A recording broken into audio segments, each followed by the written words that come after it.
So today we have a new fuel tank for the DR650. This is going to get replaced with this monster, and I dropped it. So that is 5.3 gallons, and this one is I think 3.2, but that's going to need all of these lovely little bits, as well as a few other fun items like a locking gas cap and some fuel line and filters and all that kind of stuff. So let's get down to it. For what comes with the tank hardware-wise, you get these grommets plus the little standoff sleeves, washers, bolts. Those go here. This is the anchor for the top of the seat, so it's up in this area on the tank. And then the petcock comes with a little rubber O-ring on there already, and 2 screws to mount it into the tank. As with most things, you want to make sure that the new parts are going to fit the same way the old parts did, or in this case, make sure that locking gas cap fits the way the normal one does. So let's make sure that we can, yeah, cool, alright. So it seems to lock on there fine. Cap wiggles, but the underside doesn't seem to be. So, pretty interesting. I'll have to see how that locking system works. Just like everything you do on these bikes, you have to take the seat off and the body panels and stuff to get to everything. So, I'm going to get going on that.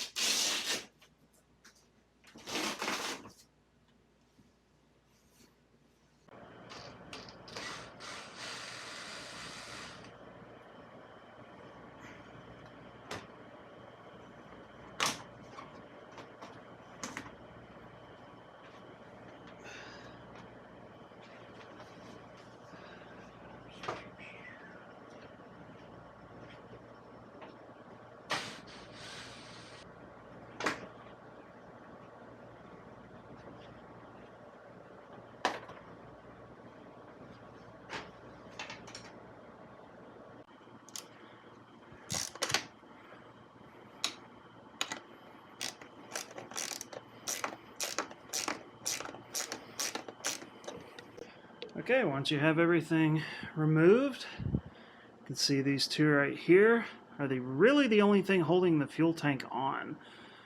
So those are 10 millimeter. So take those two off, and then under here, leave this in the, well, the vacuum line opens this when the motor's running. So this way on the stock unit is off until you fire up the bike. So we're going to leave that off until I get a container so I can drain this out. I see a lot of people miss this when they're talking about the fuel system. Right here is another vacuum line that connects to the fuel tank. You can maybe see it. You have to take that off if you're removing the fuel tank. Okay, so I'm going to unhook the line here and hopefully run it right down into this old gas can. We'll switch this to prime, which lets this free flow and doesn't rely on that vacuum line to drain this. So here we go. Now that we've drained the tank, it's time to lift it off the bike. And so I've got these loose. Basically pick it up and pull it back, and it comes right off.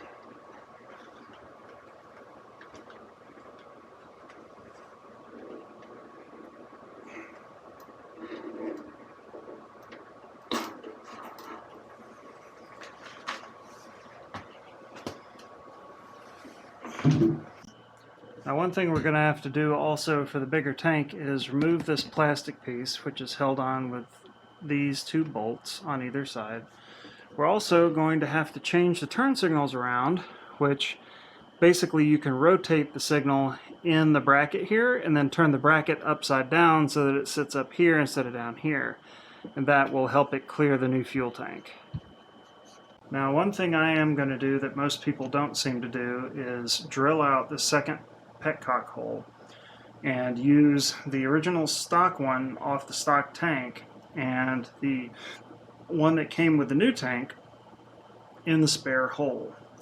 So I'm going to give that a try first with a 3/8 inch drill bit. It looks slightly small against the Acerbis petcock, but we'll see. If it is, I'd rather go small than too big, because you can always take off a little more, but you can't ever add any back. So here we go. Does drilling a brand new fuel tank make me twitchy?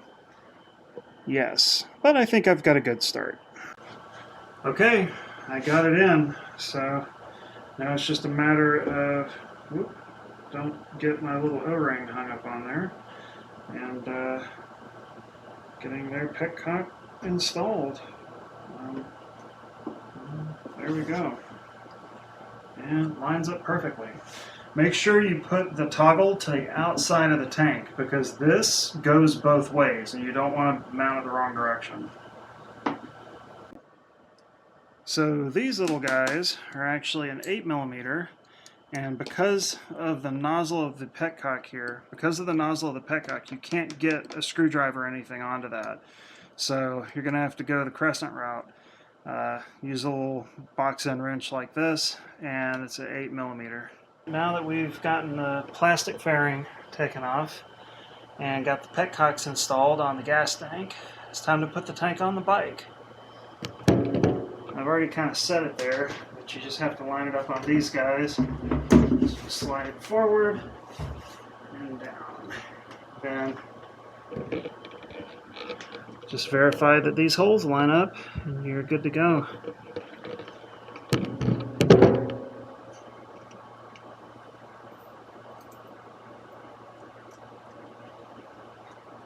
And these mount with the long ones, the washer.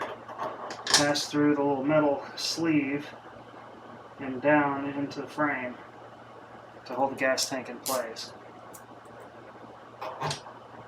Now that I've got the tank on the bike, I'm going to put some fuel in it just to test for leaks around the two petcocks. As you can see, I reused the stock one on this side, and on the other side I have the one that came with the tank. Now, the outlet is on this side, so I'm going to have to figure out routing for that, but I don't think it's going to be a problem. I got everything on, mounted to the bike.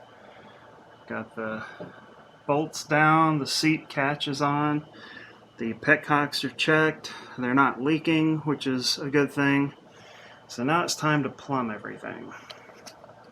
Okay, so this is the little Christmas tree. This is the original from this side. Goes down to the T-fitting. That is from the passenger side. Comes across, and I kept it behind and away from everything hot. And here is the section going up to the carb. I've got clamps on everything. I don't have any fuel coming off of it, so you can see the little bowl is pretty full. So I'm going to fire the bike up here in a second and see what happens. One thing I did forget to record, but did perform, is the bracket rotation for the turn signals. So you can see here the signal is up now. This bracket used to face down and put the signal down here, which when you turn the wheel all the way would impact the tank. So there's several videos out showing that you have to cut off tabs and do all sorts of stuff like that. These are the indexing tabs they're talking about. You don't have to cut them off. This bolt actually is the top part of the tree here that holds the top of the shock, so you want to make sure that that's down, torqued down good. But all you have to do is take the bracket off, loosen the nut on the back of the signal here, rotate the signal around, put the bracket back up here, and bolt it back on. That's literally all you have to do. It is the easiest thing in the world, and you don't have to cut anything off or disconnect the signals or anything like that. Everything's finished, so this is the finished product. I've reassembled the bike. I've got everything tied down. Got a little dirt on that. So relocating the turn signals puts them up here instead of down here, but they're still fully visible from the front. It's not going to cause problems with anyone. As you can see, at full turn, the signals don't touch. My fog lights don't touch either, which is a big bonus. And the main reason why I bought this tank and not the bigger one. But, that's it. That is the whole deal. I really love the way that that sets down in there. It works good. Plus, I've got a nice new little fuel filter on here too. So, it works. Dual petcocks. And I didn't have to buy another one. I just used the stock one.